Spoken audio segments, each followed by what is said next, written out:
嗨，大家好，我是躺平叔，今天是2026年3月19号。这一期咱们聊一聊湘雅医院又出事了。前不久湘雅医院一名女研究生跳江。实际上这个事情在热搜上已经挂了几天了，我一直不愿意聊这个。有很多网友知道就是我不喜欢聊这种只有单方面信息的，因为你这个另外一方的信息缺失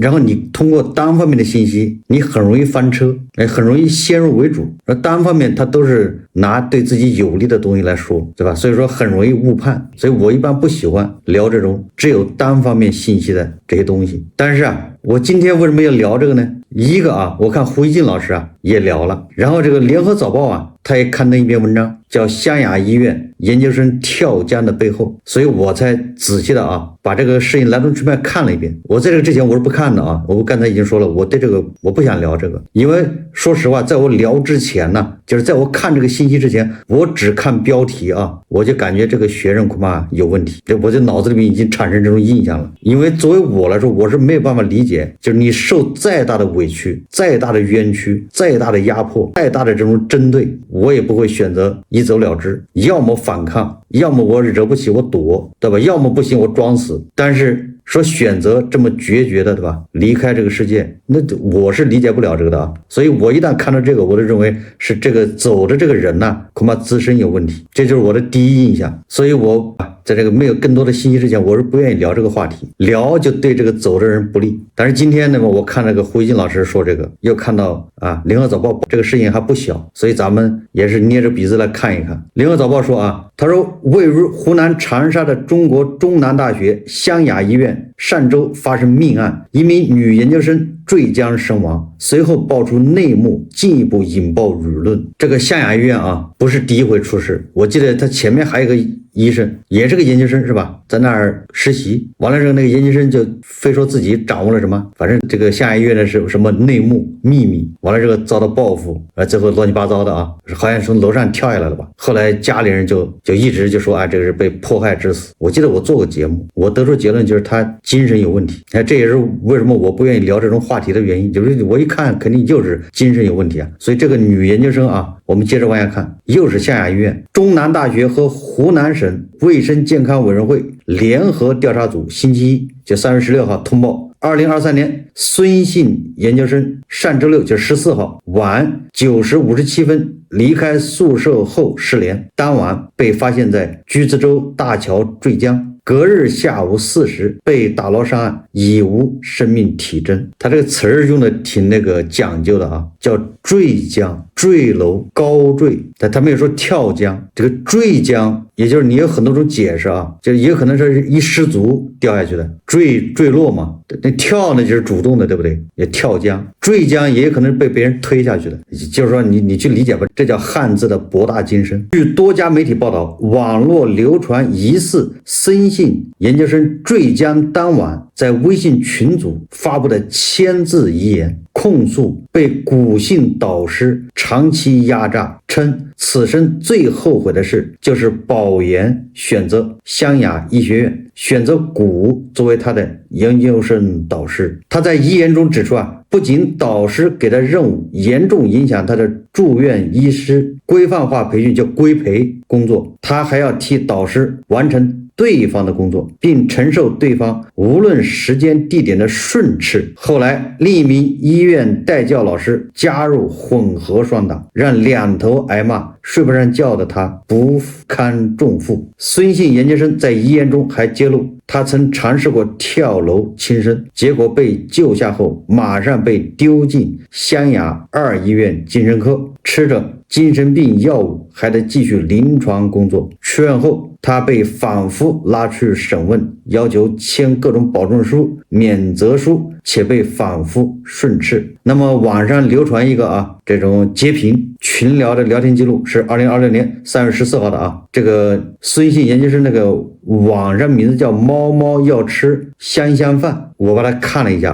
不知道大家有没有看过没看过跟我一起看一下。他说这我夜班上完了，后续病人可能要拜托各位，祝各位生活幸福。一般的莫名其妙发这种东西的肯定是不祥之兆啊。好好的交代完了之后，祝大家生活幸福，又不是过年又不是过节的吧。他下面又发了一个叫永别了各位，请不要为我难过，我终结了我所有的痛苦，我此生最后悔的事情就是保研选择湘雅这个学校，选择古文平作为我的研究生导师。自2024年10月起，我反复告知辅导员、教务办，告知一切我所能接触的上级，我导师给我安排的各项任务已经严重影响了我的正常规培工作，并导致我在带教和导师双方的训斥责骂下很难继续工作。我在规培临床工作的同时，还得负责我导师数项跟药企合作项目的入组、随访、伦理审核，给他做课题 PPT， 做各种学会任职的申报和日常工作，也就是助理杂务。我竟不知道像广东省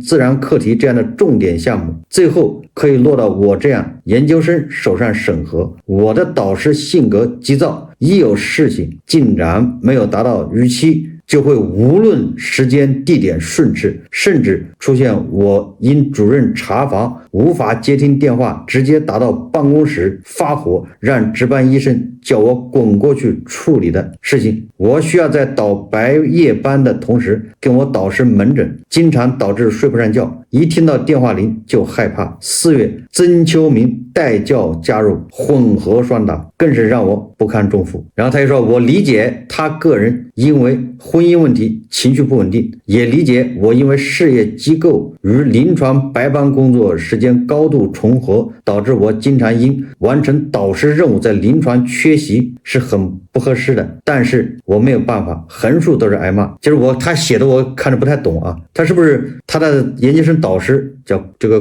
古教授啊？批评他这边那个规培的那个带教老师啊，叫什么曾秋明，就是在规培的这边那个老师呢，曾秋明也经常骂他，就这意思啊。然后他说曾秋明啊，这个人婚姻出了问题，情绪不稳定，我能理解他，但是我那个导师啊，古老师对吧？那所以他就两头挨骂，就这意思啊，他自己说的。然后被威胁不给毕业，被拖去教务办办退学，也就是他已经被让他退学了，就是办退学。不过最后我所有的努力还是只能换回两头挨骂。后来实在受不了，跳楼了。他去楼上跳楼。我跳楼只为解除自身痛苦，但是研究生部把我拉下来，第一件事是把我丢进湘雅2医院精神科。从此我背负上精神病的枷锁，吃着高度依赖的高剂量的药物，继续临床工作，也就是开始吃药了啊，精神类的药，也就是他确诊了有病嘛，精神病。你看我判断对吧，大差不差，他就是精神病啊，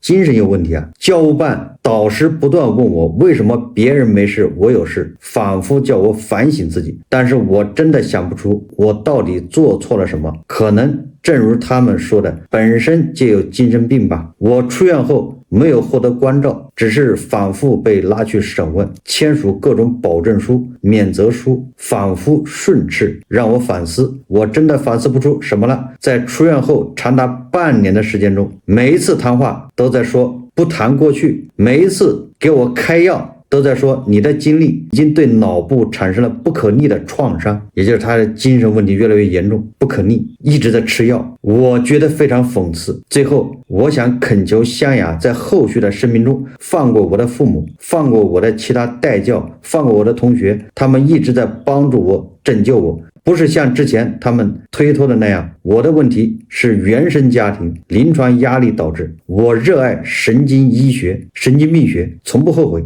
他本人还是学神经病学的，只是我再也做不了一个神经病学医生了。幸好你说这真是医者不能自医啊，他自己就是精神病，他还学的是神经病学，就不知道什么意思啊。我可能确实是个胆小鬼吧，我对不起曾经背不出书哭泣的自己，对不起我的父母，对不起我的同学，但是我真的没办法了。导师说再闹一次别想从精神病医院出来，我想作为一个正常人死去。这是网传的他那个微信群里面的发的最后一段话文字，然后截屏。我想大家把这个截屏看完之后恐怕就知道他确实精神有问题。但是我想说的是即便这个孙姓女生精神有问题，那她这个湘雅医院和他这湘雅医学院，他的导师这个医院的这个院方都有责任。这个跟普通的跟那个我刚才中间说的一个男的是吧，医生那个研究生他说他从那个湘雅医院知道了湘雅医院内部什么秘密，完了之后因为这个秘密对吧，然后被迫害，那个还不一样。为什么不一样呢？就是这个孙姓这个研究生你都已经确诊了他是精神病，那对精神病就应该有一套机制对吧？你不能跟正常人一样。如果确诊是精神病，那就要么就是休学对吧？休学1年、2年、半年，要么就是总之得有个办法吧。你不能把他当成正常人这么对待，还去施压，还去骂他，还去要求更高对吧？按照一个正常人去要求，我觉得这是你医院和你的学校有问题。这个联合早报说屡现争议的湘雅医院坠江事件曝光后舆论场的反应几乎异口同声，又是湘雅医院。湘雅医院通常泛指湘雅系医院，包括附属中南大学湘雅医学院，由国家卫健委直管的湘雅医院，以及湘雅2院和湘雅3院。这3家都是中国有名的3甲医院，代表中南地区顶级医疗资源。民间也有北协和南湘雅的说法，也正因其在中国医疗体系中的地位，湘雅系医院不光彩的过往更难以被遗忘。2024年5月，27岁的湘雅2医院实习医生罗帅宇，就是这个人罗帅宇坠楼身亡。彼时正值该医院医生刘祥峰因过度医疗、洗钱等指控接受官方调查。刘祥峰同年10月被判17年徒刑。罗帅宇的父母当时声称儿子掌握了医院买卖器官、洗钱、分赃等内部腐败的举报资料，认为儿子的死并非亲生，而是和刘祥峰以及举报资料有直接关系。我说的就是这个罗帅宇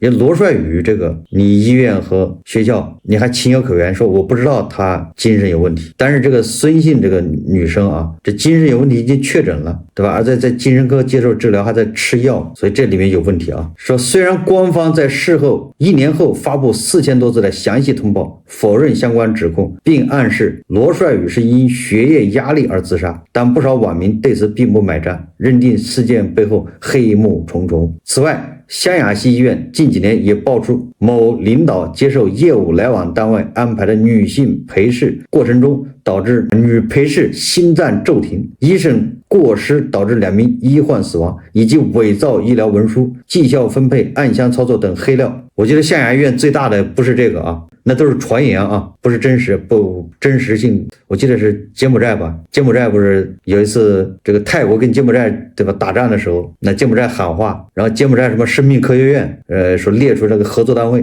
好像里面就有湘雅医院。但是这是我印象中但是有可能这都是假的污蔑的对吧，所以让人对湘雅医院产生了一种更加这种叫毛骨悚然的一些联想。如今又闹出年轻医学生命案，令网民炮轰湘雅系医院水太深，象牙塔已经黑了。有人认为医院内部的存在系统性腐败和监管不当，必须彻查整改。还有人直呼什么时候倒闭。湘雅医院确实问题重重，但是这个研究生跳楼这个事情不光是湘雅医院有这我觉得这几年这种事情是高发，哪个学校好像都有。但是这个不能为湘雅医院开脱这湘雅医院它有问题。事实上除了湘雅医院，规培生轻生事件在各地医院也时有发生，一桩桩不幸都指向规培制度这一中国医生培训制度存在的弊端。这是联合早报说的他说羊城晚报统计发现，近年规培生非正常死亡事件并不罕见。除了前述的罗帅宇，2024年2月，上海中医药大学附属岳阳中西医结合医院一名规培生在出租屋自杀。同年3月，广西南宁第一人民医院前由麻醉科规培生自杀，后由实习生又是自杀。南宁第一医院呢2个规培生啊，同年12月，复旦大学附属眼耳鼻喉科医院呢一名规培护士自杀。你说说啊，为什么这么多医务人员啊，规培生都选择了这个不归路呢？中国在2013年启动住院医师规范化培训工作，无论是本科、硕士还是博士学历的医学生，通常需要完成3年规培后才能正式进入临床工作。这个让我想起了那个董小姐吗？董小姐不也是规培吗？人家不就怎么就如鱼得水呢？不仅不自杀，反而还跟那个护士长、跟护士、跟那其他医生对着干，是这样的吧？新京报2024年一篇题为“假都不敢请，医院规培生为啥这么难”评论文章就指出啊，他说规培生工作强度大、待遇差等问题一直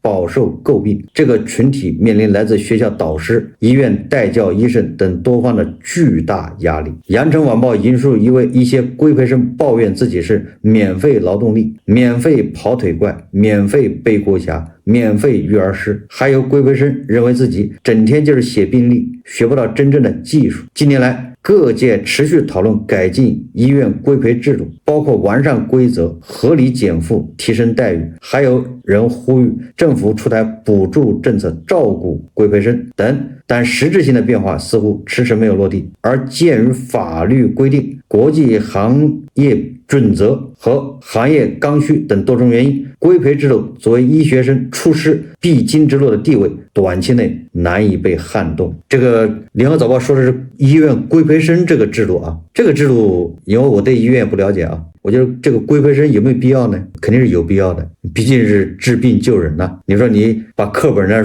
东西啊看完之后，学校里学的理论知识，完了之后你一毕业就能上手术台，一毕业就能去给人看病，给人开药，那肯定得中间有个过程是吧？你不像这个其他行业好歹的吧，不是出人命呢。其他的行业，比如你搞建筑的，毕业之后从工地的吧，走路开始，有个师傅带着你东看看西看看。这个医生不一样的吧？医生那你当班呢，你就得病人来了你就得管了，所以他跟其他职业还不一样。所以这个规培制度恐怕是有必要的，就是你从学校到真正的到你的工作岗位，这中间必须要有一个系统性的一个叫实践，或者叫对吧，理论与实践相结合。但是这个不代表说我们目前的现行的规培这种制度就没有优化的地方，对吧？你还可以优化，还可以减轻，对吧，这些学生呢规培生的压力。联合早报说他说导师只手遮天，学生有苦难言。这个指的就是学校他不是考研了吗？研究生的导师那现在又是个普遍现象，我不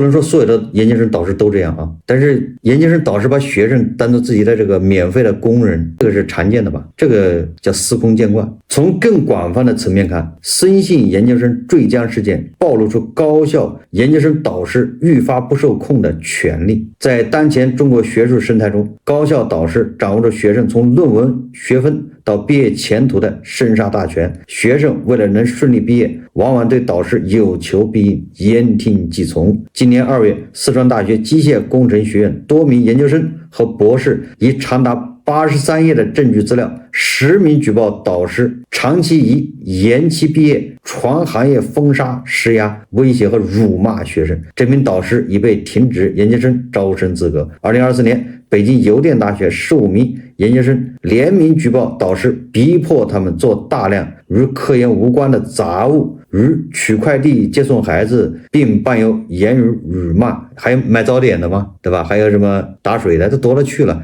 也就是说，很多导师把这个研究生就当这个免费的佣人、助理，导致大部分学生出现不同程度的生理和心理问题。有律师发文分析说，森同学在求学期间走向绝路，背后指向的就是不受控制的导师权利。他指出高校导师掌握着对学生学术评价权、资源分配权和职业准入权3项关键权利，几乎覆盖学生从入学到毕业全过程，让学生绕不开、躲不掉。这种权利已带有明显的准行政色彩，既带有公共属性的管理权。问题在于，这种权利往往是缺少边界和监督，出现权利和责任失衡。这意味着导师掌握绝对权力的同时，却不用过多承担滥用权力的责任。所以说坠江悲剧的症结不在于某一导师的品行，而在于导师权力作为一种事实上的准行政权，长期游离于权责一致的法治原则之外。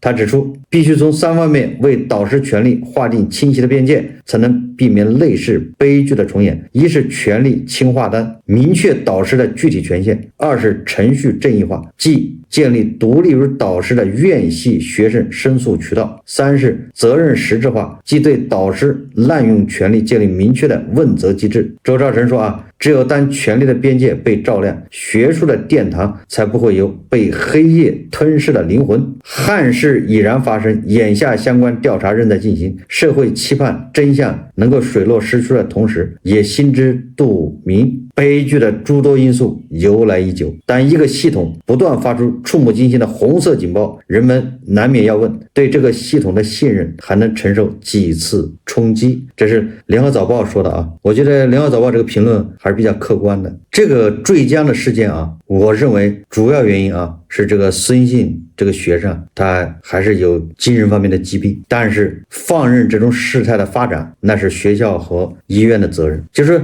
他在跳楼之后，学校研究生部都已经确定他有精神病，他已经送到医院精神病院去治疗去了，开药对吧？正规吃药，再接受治疗。那你这个导师如果我是他导师，我肯定会想方设法的去找学校，把这个学生呢，要么让他休学，要么就是就放宽要求，他要毕业证给他发一个研究生毕业证吧，反正我管不了，我也不想管他，万一出了事我担不起责任，因为他精神不正常，这还他自己选择了解决自己他如果他选择解决你的话，他不用负责任，他有精神病呢，他没有完全民事行为能力他胆儿小，如果他胆儿大一点，他把导师给办了，那他还不用负责任。所以我要是他导师我一定会，当我知道他是精神有问题了，我一定会要么就让他休学，把病治好了再来，要么就是要求学校的吧，你给他放宽条件的，就是他时间待够了就让他毕业，就给他发个证。那我没办法，我要是导师我就肯定这么干。如果我是他的代教老师，我带他去规培的那我也会这么干，对吧？要么就是让他就停止规培，要么就是你要让他规培，那就让他走个过场，我不能让我管他，因为他精神不正常，他在吃药，他在治病。你想想如果说你因为要求大家都一样嘛，他规培的学生不是一个恐怕几十个，对不对？一批你都一个老师或者几个老师带，那都得一视同仁，都是一样的要求，但是总有人跟不上，那老师肯定着急着急肯定就要顺持他，对吧？批评他，结果他也受不了批评，你批评他几回，他就觉得两头都被批评。你看一个人如果你的研究生导师也批评你，你的这个代教老师也批评你，但这个人肯定有问题我说实话也就是说，如果是个正常的人那我就得罪一头吧。按理来说两个都不要得罪，这边导师这边我腿勤快点，让我干啥我干啥，对吧？然后代教老师这边我也不得罪，随叫随到，没办法嘛，对吧？人在屋檐下不得不低头这是个正常人的逻辑思维。但如果说你说我压力太大，我就不愿意不伺候，那行，我得罪导师我也不能得罪代教老师，要么就得罪代教老师，我不得罪导师，我只能得罪一个嘛。你把两个都得罪，两边都骂你，那你这就有问题。所以我说这个责任这个他已经是精神不正常了，那他后面出事的责任应该是学校和医院负有，对吧？这个不可推卸的责任，就是你不能放任这种事态发展，你更不应该给人家压力。这下好了，那我们从家长角度来说我觉得这个家长也是放任，他不知道他的孩子的严重性，或者说家长他或者有自身的学识认知他没有办法影响或者干预自己的孩子。这孩子精神不正常了，你为什么还让他去在那儿，对吧？受那么大的压力呢？如果他觉得你孩子，我不知道这个孙姓同学有没有跟他父母抱怨过，孙姓这个同学吃药接受这个治疗，对吧？精神方面治疗，那家长应该知道吧？那学校不告诉家长吗？那是更大的失误。家长如果知道，那家长应该主动的，不行那就休学算了。这精神都不正常了，都在吃药了，你还在那儿受高压，这下好了，就像那个麻绳专挑细处断了。你看他麻绳那地方已经要断了，你还给他在那儿，你应该把他接回家。胡静老师他说他说老胡本人也对一名25岁女生从桥上跳入冰冷江水的绝望产生撕裂般的灵犀，为其唏嘘，让自己冷静下来，全面观察这件事。我认为有3点值得与网友们一起探讨。第一，他说我们所有第一时间同情都是社会善良天然反应和释放，同时我们还必须等待围绕这一事件的官方调查进展，等待院方、导师以及调查组综合评估的其他信息补充进来，然后再做我们自己最终对这件事的完整价值判断。这个胡金老师他这一点跟我的观点是差不多的，对吧？也就是说你不能光看一方的信息啊，你要看多方的信息，然后再去综合评估，再去分析，不能，对吧？你看一方信息之后马上就先入为主，然后代入。不过啊，这一次网友代入，我觉得问题不是太大，也就是代入什么意思？也就是网友指责这个学校有问题，医院有问题。确实我看完了这个学校、医院都有问题。胡金说啊，第二，无论调查什么结果，舆论关于有一些导师压榨学生，以及规培生在医院总是帮着导师和院方打杂，很难学到真正东西的抱怨，再一次借这一事件释放出来。他们需要得到教育部门和卫生部门的共同重视。我相信不会所有医院对所有规培生都极力压榨，导师们更不会都是那样。但是无论我们通过网上得到的信息，还是从身边了解到的情况，都在说明舆论产生的相关抱怨绝非空穴来风，这种现象至少部分存在，他们需要被重视，并且得到持久认真的治理。这个胡一金老师说的有点这个就是理想状态啊。为什么我刚才说这种导师对学生的这种你不能叫压榨吧，就是把他当免费的勤杂工啊，这个在中国是司空见惯，它是由我们的这种文化造成的。很多人理解不了啊，因为这怎么叫文化呢？实际上就是我们的文化造成的，我们叫传承，对吧？传帮，研究生导师带学生和那个师傅带徒弟不是一样吗？你看这形式上是一样的，你仔细捋一捋啊，他就是那种，你也可以说叫糟粕，就是那种糟粕啊。你看看那个说相声的，你认师傅还有磕头呢，演二人转的，对吧？演员的都得磕头啊，给师傅还得磕头呢。完了，你要拜了师傅之后，你这3年给师傅打杂，这3年你1毛钱没有，生活费都没有，你这就得给师傅打杂。学术上其实一样的啊，你别看研究生老师带个学生，他就相当于在带徒弟，带得好还给你找饭碗，对吧？很多导师跟学生也打成一片。你要知道根子上就是这种文化，不像西方人他一个清晰的人跟人之间界限，他西方这没有这个说我是你徒弟啊，或者一日为师终生为父，他就没这观念。这咱们这潜意识里还带这种，就是我是你师傅，对吧？我是你爸，你给我干点活咋了？过去啊，手工那个学徒工啊，拜师3年毛都不学，你3年就打3年的洗脚水，干3年的家务活，才开始3年之后才开始教你点皮毛，慢慢教，然后是教会徒弟饿死师傅，对吧？也就是我们在这种文化之下，你别看大学啊，这个研究生老师他多多少都受这个影响，也就是人跟人之间他是第一没有清晰的界限，第二个他也谈不上平等。那我是师傅，你是徒弟，怎么可能平等呢？也没有什么平等意识，所以说那就使唤呗。所以说你这个研究生啊，反正每个研究生都有活干，都得干杂活，有的是负责给老师贴票，有的是给老师整理什么资料，对吧？有的是负责你这个老师下面这么多研究生，好多其他的杂物，找一个人负责，反正每个人都有活干啊，都得干活。我估计中国我不敢说100%的研究生啊，80%-90%研究生都是这个待遇。那你说怎么治理？得从根子上治理。我再举个例子啊，咱们叫学阀。什么叫学阀呢？就是比如说我，对吧，是医疗行业专门做心脏病的心外科专家，我有了名气，那我带谁呢？对吧？我如果成为全国，对吧，1把刀2把刀，那我带谁火。学校也一样，对吧？一旦你是什么院士，对吧？然后他就现在如果说啊，他带什么其他的平民子弟、寒门子弟，或者就是考来的还好，这比较公平。很多人开始，对吧？像这种啊有独特资源的、有独特建树的，人家都是开始带自己的孩子，搞家族传承，或者是带，对吧？带同门别的，反正总是有资源，人家是有门路的，不是就像那个董小姐那一样。你看看董小姐那个事情，大家也明白了，人家就带董小姐，现在已经有这种倾向。所以说从导师角度来说，当然了，有的导师名气还不够大的时候，对吧？你的资源也不够多的时候无所谓了，但是当他带这些平民子弟或者就是普通人考来的啊，那他肯定是他就认为我是恩惠你啊，我恩惠你，那我让你干活，那不天经地义的吗？胡金老师说第3个啊，他说从遗书和网上聊天记录截屏的信息看，森同学之前有过一次轻生被救下，这次坠江身亡是他告别生命的第2次决绝行动，不排除他坠江身亡是他个人精神脆弱和规培生活的过度紧张，导师和院方给予的精神关怀不足，预防悲剧的警惕性和措施没有跟上而共同导致的。换句话说，他说这件事有可能是多因相互催化的结果，也可能是一个主导性原因过度强化所致。这种情况下，我们不仅应该等待调查结果，而且要相信综合调查往往能够还原事情的全貌。这是胡鑫老师传承，就是让大家稍安勿躁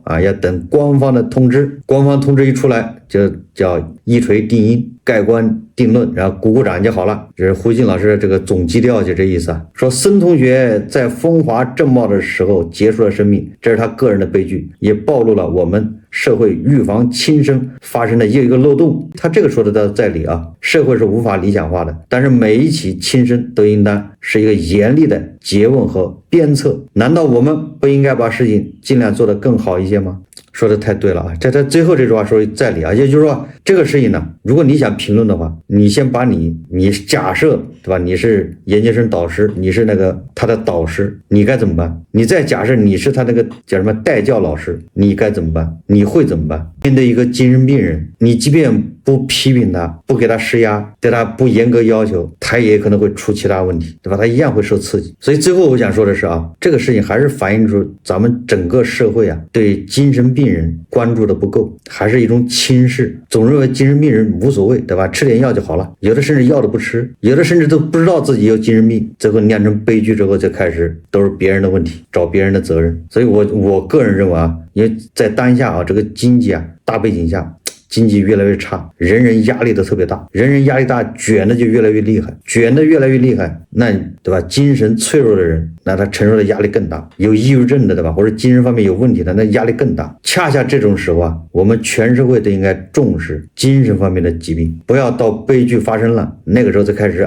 找你的原因他的原因，偏偏不找自己的原因。在这个孙姓研究生坠江这个事情上面，我认为学校和医院要负很大责任，家长实际上也要负责任。好，这期节目我们就聊到这里，感谢大家收看。如果喜欢我的节目，欢迎订阅转发，也可以在下方留言评论，谢谢大家。